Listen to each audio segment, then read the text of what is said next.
جی آپ حضرات یہاں توجہ آپ کی توجہ چاہیے.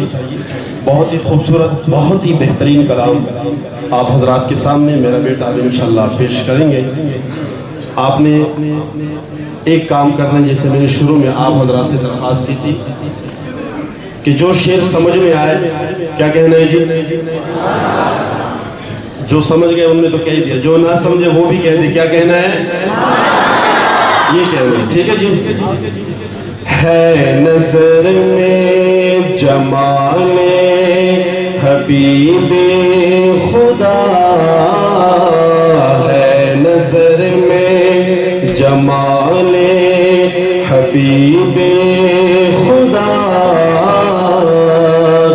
جن کی تصویر سینے میں موجود ہے, جس نے ہم کو کلام الہی دیا, جس نے ہم کو کلام الہی دیا, وہ محمد مدینے میں موجود ہے.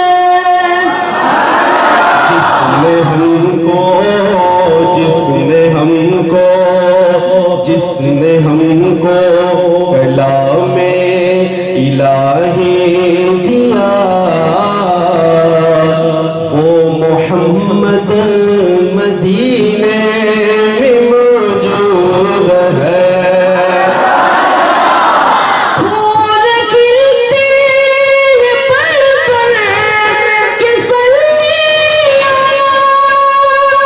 جھوم کر رہی ہے یہ باد سما, یہ باد سما, ایسی خوشبو چمن کے گلوں میں کہاں,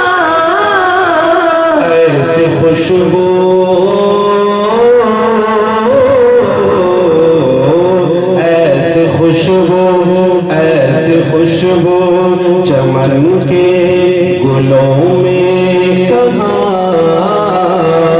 جو نبی کے پسینے میں موجود ہے.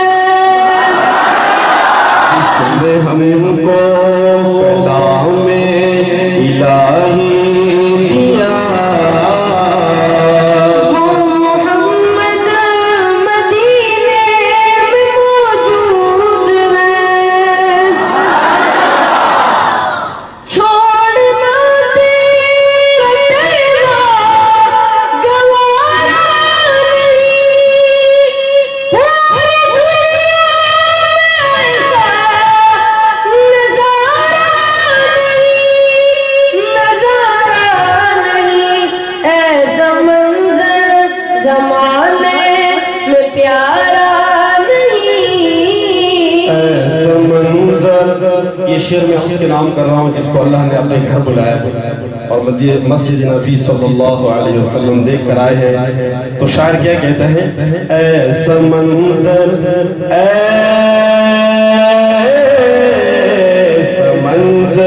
ایسا منظر زمانے میں پیارا نہیں, جیسا منظر مدینے میں موجود ہے. جس نے لا کر کلام الہی دیا,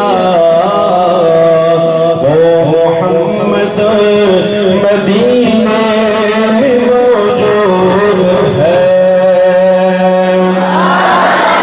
اس کلام کا یہ آخری شعر آپ توجہ سے سماعت کیجئے.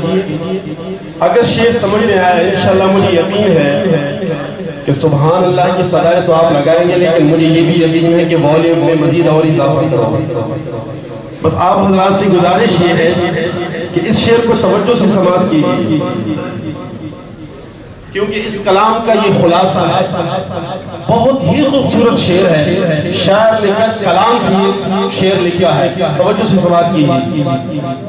میں نے مانا کہ جنت ہے باغ رسی, چھوڑ کر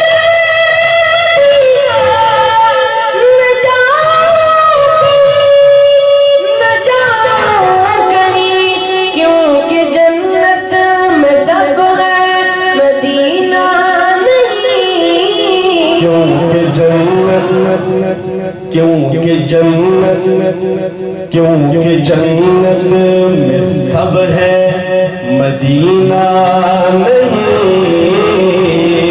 اور جنت مدینے میں موجود ہے۔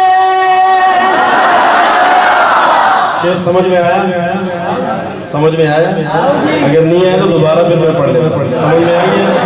کیونکہ جنت حضرت کیونکہ جنت میں سب ہے مدینہ نہیں، اور جنت مدینے میں موجود ہے۔ نظر میں جمال حبیب خدا، کی تصویر سینے میں موجود ہے۔ جس نے ہم